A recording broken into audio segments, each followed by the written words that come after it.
con il test della saliva parte all'Università di Padova il progetto sperimentale del Veneto, l'annuncio oggi del governatore Zaia.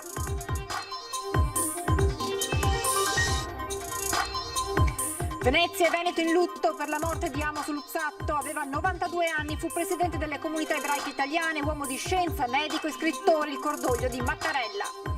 Padova, prima città d'Italia che apre ad una manifestazione fieristica dopo il lockdown, tutto pronto per l'edizione numero 36 di Antiquaria. Estorsione a luci rosse al sacerdote dell'Alta Padovana, convalidati gli arresti dei due fratelli. La loro versione è una vendetta contro il prete dopo anni di soprusi. La Regione Veneto mette a disposizione delle famiglie numerose un voucher da 500 euro da spendere per l'acquisto di dispositivi digitali per la didattica a distanza dei figli. Dalla Mostra del Cinema di Venezia, primo grande evento internazionale dopo il lockdown, arriva anche il lancio in grande stile dei mondiali di sci di Cortina 2021. È già diventato un tormentone il nuovo video dello youtuber trevigiano, il canale omaggio alla vendemmia e alla ripartenza di Vo. Telespettatori di Antenna 3, buonasera e ben ritrovati con l'edizione regionale dei nostri telegiornali. In primo piano subito uno sguardo al bollettino di Azienda Zero per quanto riguarda i nuovi positivi della nostra regione nelle ultime ore. Allora vado subito ad aprirlo insieme a voi. Lo ingrandiamo ancora un po' ed ecco qui che emerge che ci sono 37 nuovi positivi rispetto al bollettino della mattinata nella regione.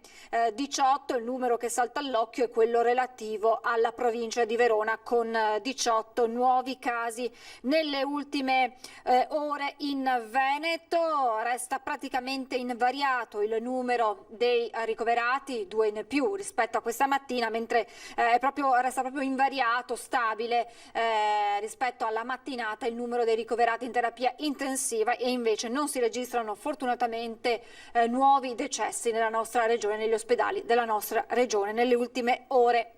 E proprio questa mattina sul fronte diagnosi per il Covid a Marghera è stato presentato dal governatore Zaia insieme al rettore dell'Università di Padova Rizzuto il test della saliva che verrà sperimentato proprio all'Università di Padova. Stiamo parlando di occuparci dei dipendenti, dei lavoratori, quindi dei docenti, dei lavoratori in generale dell'università per un programma sperimentale unico a livello nazionale, è una prima assoluta, test della saliva per il Covid. Tra 3 settimane prenderanno il via i corsi all'Università di Padova, lezioni che saranno in presenza e per garantire la sicurezza di studenti e docenti l'Ateneo ha lavorato per implementare le misure anticontagio e contemporaneamente per una sorveglianza attiva che ha portato a questo progetto sperimentale definito dal governatore Zaia storico. La diagnosi molecolare da saliva ha un'affidabilità pari a quella dei tamponi, quindi noi possiamo immaginare dei protocolli di screening che abbiano la fattibilità. Il prelievo da saliva fornisce le stesse informazioni molecolari, cioè verifica la presenza del virus in quel momento del tampone orofaringeo. Rispetto a quest'ultimo però cambia la modalità di raccolta del materiale da analizzare.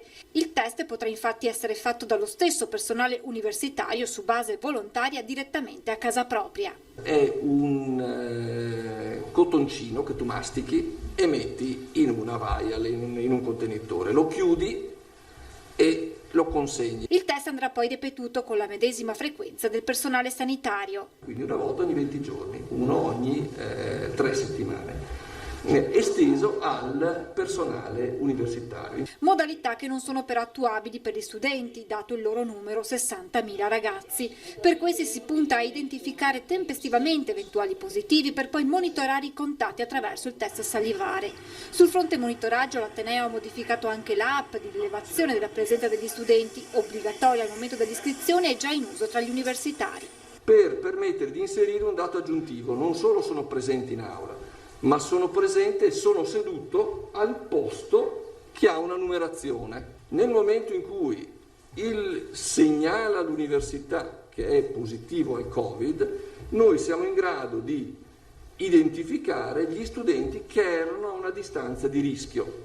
L'obiettivo è quello di estendere il test su ampia scala e di arrivare anche qui ai test rapidi e all'autoscreening.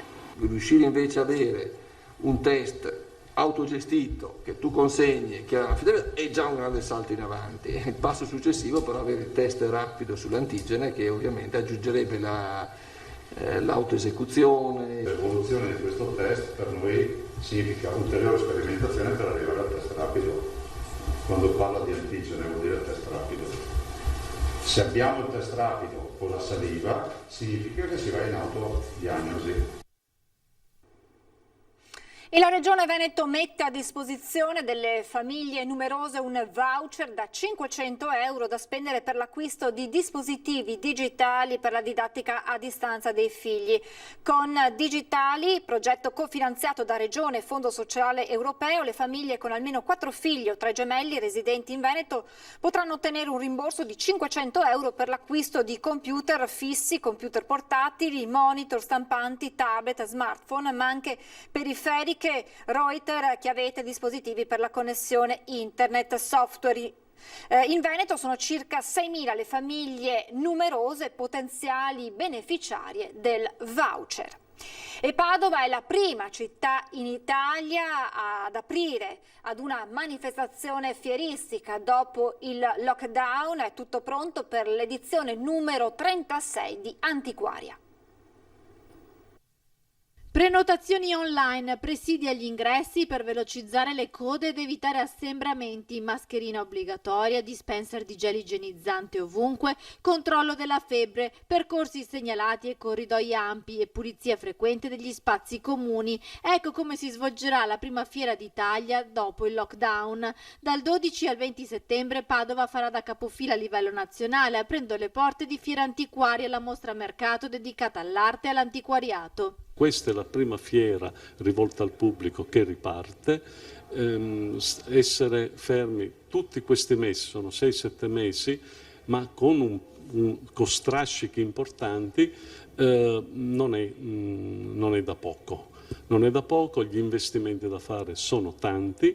Noi abbiamo chiesto al governo in maniera ripetuta di avere attenzione per le fiere, perché le fiere non vogliono dire solo l'evento fieristico, vuol dire una ricaduta sul territorio molto forte. Basti pensare che la ricaduta sul territorio del fatturato di una fiera è 12 volte quel fatturato. La 36esima edizione di Antiquaria è stata spostata da marzo a settembre a causa del Covid, ma comunque riuscirà a portare a Padova 80 antiquari con le loro collezioni, lo stesso numero del 2019. Nomi di primissimo piano a livello nazionale che porteranno pezzi importanti e testimonianze che attraversano i diversi periodi della storia dell'arte. Quest'anno siamo arrivati veramente a un livello qualitativo molto alto, con degli espositori importantissimi che vengono da tutta Italia e qualcuno anche dall'estero e presentano delle opere veramente significative. Ci saranno mobili, gioielli, tappeti, arazzi, icone, insomma ci sarà un po' di tutto e soprattutto grande qualità e grande interesse anche economico, perché in questo momento i valori sul mercato sono un po' più bassi anche per il periodo post-Covid. Voltiamo pagina, lutto nella comunità ebraica a Venezia oggi per la morte dello scrittore Amos Luzzatto, già rabbino, uomo di scienza e medico, ha anche operato per quasi mezzo secolo come chirurgo in diversi ospedali italiani. Un nostro refrain ripetuto, non dimenticare, Zachor al tishkach, ricorda, non dimenticare.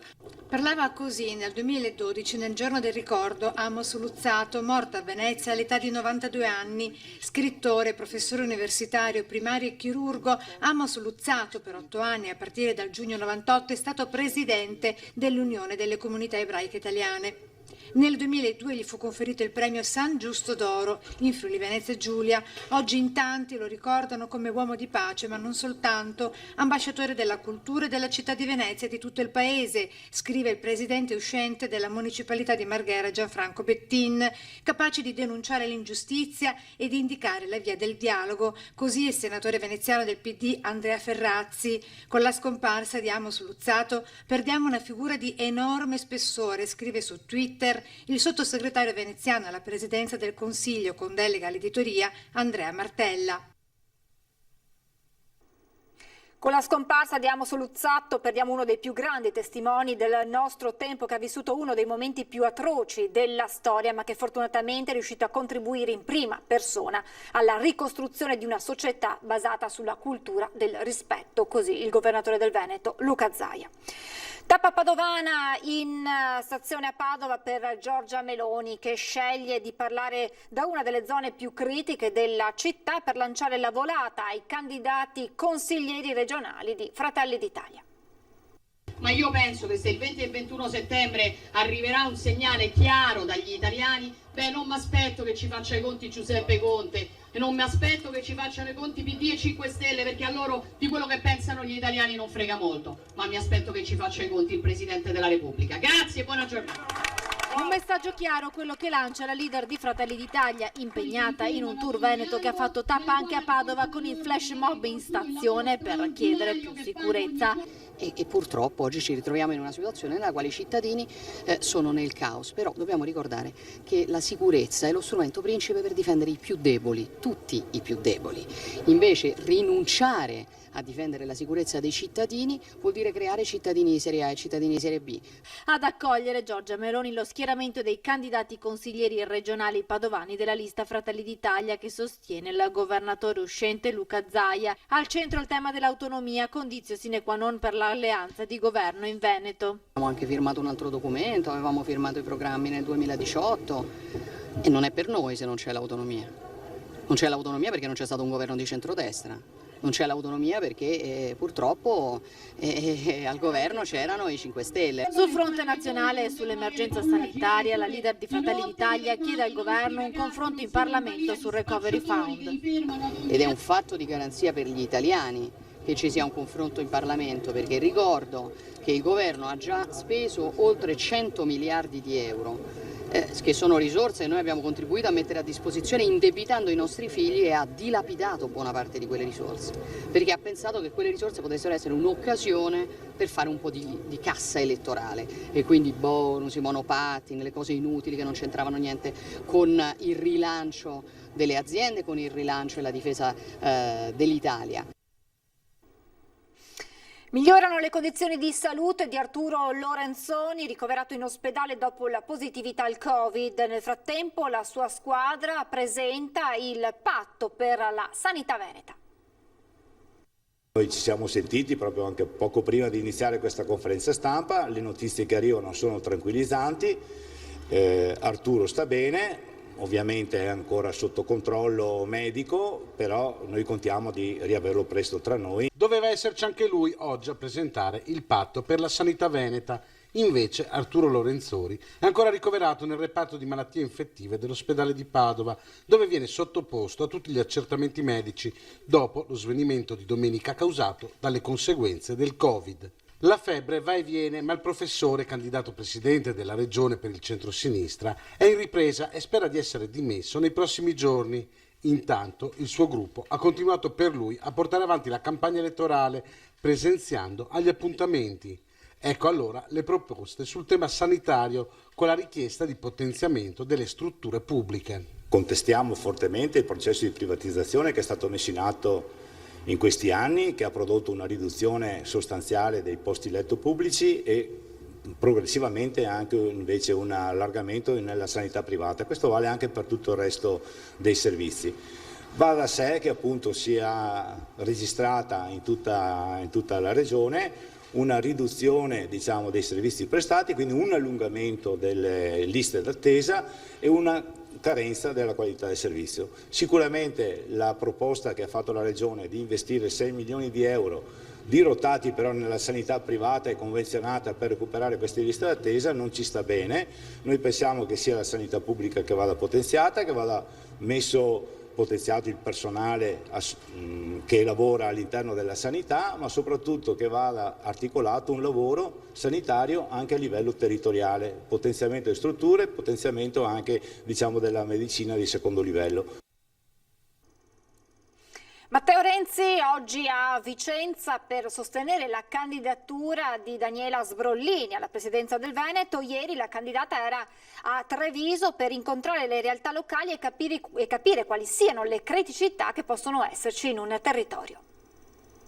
Una giornata a Treviso per Daniela Sbrollini, che prima ha incontrato alcune realtà locali, poi i sindacati, temi sul piatto, il lavoro e la scuola in vista di un autunno che si prospetta tutt'altro che facile. Importante, dice la candidata alla presidenza del Veneto, è ascoltare. Bisogna ascoltare, capire anche quali criticità ci sono per migliorare la condizione di ogni famiglia anche in questa splendida realtà. Lo stiamo facendo in questo bellissimo viaggio elettorale e devo dire che è molto bello non solo poter ascoltare, ma cercare un dialogo costruttivo, quello che è mancato un po' in questi anni tra la regione e i territori. Una parola sulle manifestazioni organizzate dai negazionisti. Fanno cattiva informazione, dice. Stanno creando un danno enorme perché fare cattiva informazione non c'è una verità scientifica. La verità scientifica è che bisogna vaccinarsi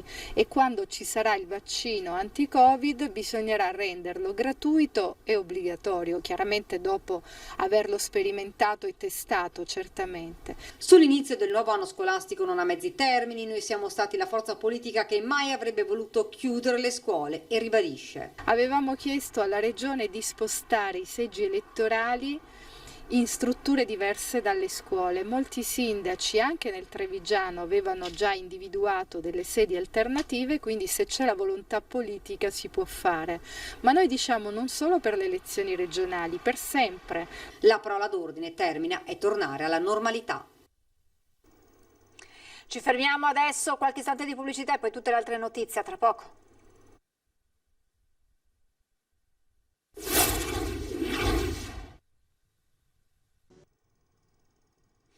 Rieccoci in diretta, torniamo a parlare dell'estorsione a luci rosse nei confronti di un sacerdote dell'Alta Padovana, convalidati gli arresti dei due fratelli padovani.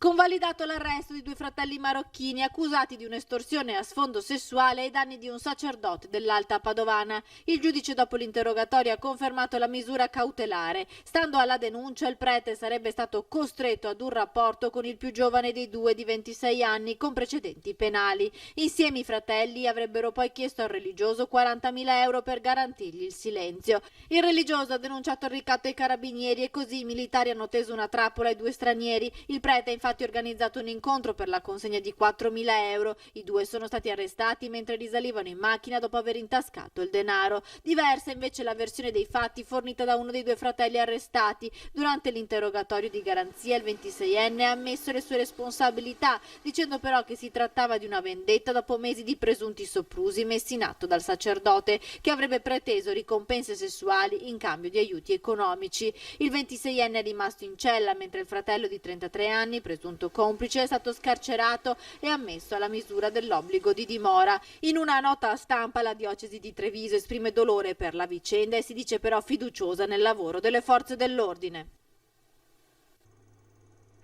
Cambiamo argomento, dalla Mostra del Cinema di Venezia arriva il lancio in grande stile dei Mondiali di Cortina 2021. A 151 giorni dalla grande cerimonia inaugurale i Mondiali di Cortina 2021, che si svolgeranno dal 7 al 21 febbraio del prossimo anno dalla Mostra del Cinema di Venezia, fanno partire ufficialmente il conto alla rovescia.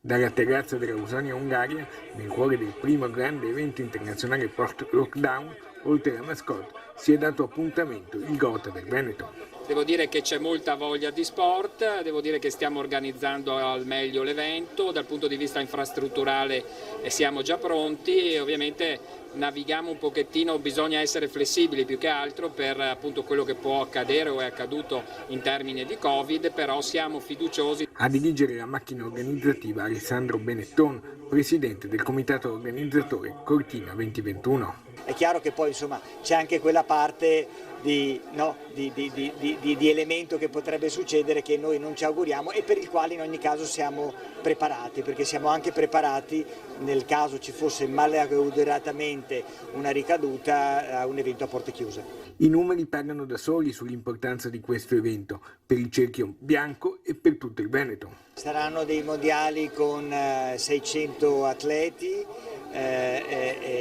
60 paesi, 12 medaglie iridate, vado così a memoria, 500 milioni di persone collegate alla televisione. All'incontro, presente tra le autorità, anche il presidente della provincia di Belluno e sindaco di Longarone Roberto Padrin, e i mondiali incassano l'appoggio anche del sindaco di Venezia Brugnaro. Sappiate che Venezia c'è comunque a prescindere, magari quello che possiamo fare in più per darvi una mano, per creare comunicazione, fare qualcosa anche di specifico, siamo a totale e completa disposizione.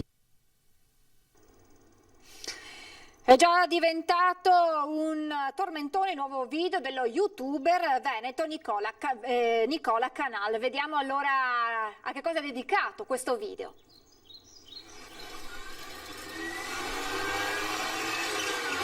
Dai vanti che ora, buongiorno, il frutto è maturo, raccogliamolo insieme con la canzone scritta da Del Pupo e prodotta da DJ Bob Brian. Mentre tu sei al mare, che da bronzi spiaggia, noi qui nel vigneto tra le zanzare con il sole in faccia. Un inno alla vendemmia, un inno di speranza e di gioia per rilanciare i Colli Euganei, per ripartire dopo i mesi tremendi della zona rossa del lockdown e di tutte le restrizioni legate al contenimento dell'epidemia. Risate, profumo di mosto tra i campi legna, siamo pronti per la vendemmia. Lo youtuber Nicola Canal, meglio conosciuto solo come Canal, quest'anno ha deciso di dedicare a Vo e alla sua produzione di vini rinomati e conosciuti in tutto il mondo il video che celebra la vendemmia. Una parodia scritta da Matteo Del Pupo della canzone Karaoke di Alessandra Amoroso e Bundabash e con protagonisti la natura, il territorio, i bambini e i residenti dei Colli Euganei per dar voce e ringraziare tutte le aziende e il consorzio di Vini Doc.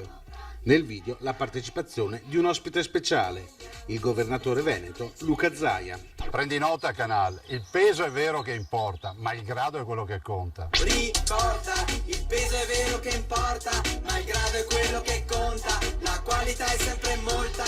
Tutti a vendemmiare, si riempie il tino, voglia di riuscire a produrre buon vino, del resto è proprio vero, è un prodotto che ci invidia il mondo intero. E con questa canzone si chiude questa edizione, vi lascio le previsioni del tempo, grazie per essere stati con noi, buona serata.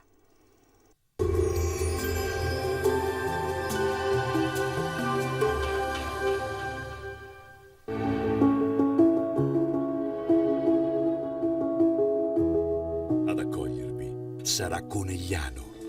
Bentrovati al meteo. L'attuale circolazione anticiclonica si indebolirà leggermente, ma vediamo nel dettaglio quali effetti sortirà nella giornata di giovedì 10 settembre. Sul Veneto mattinata con ampio soleggiamento, il cielo sarà sereno o poco nuvoloso. Dal pomeriggio però più nubi sui settori montuosi dove non si escludono anche degli acquazzoni, possibili fin verso le aree pedemontane. Temperature minime fino a 19 gradi, massime invece tra i 26 e i 30 gradi all'incirca. Ci spostiamo ora sul Friuli Venezia Giulia, dove avremo più o meno la stessa situazione con sole prevalente. Qui il tempo si manterrà asciutto e stabile con al massimo poche nubi sparse. Temperature minime tra 16 e 20 gradi, massime sui 27 e 29 gradi. Infine uno sguardo alla situazione del Trentino Alto Adige, sempre tanto sole ovunque, dalle ore pomeridiane però aumento dell'instabilità con occasionali rovesci. Temperature minime sui 14-15 gradi, massime sui 29 gradi all'incirca. Dal meteo di Antena 3 per ora è tutto, grazie per l'attenzione, arrivederci.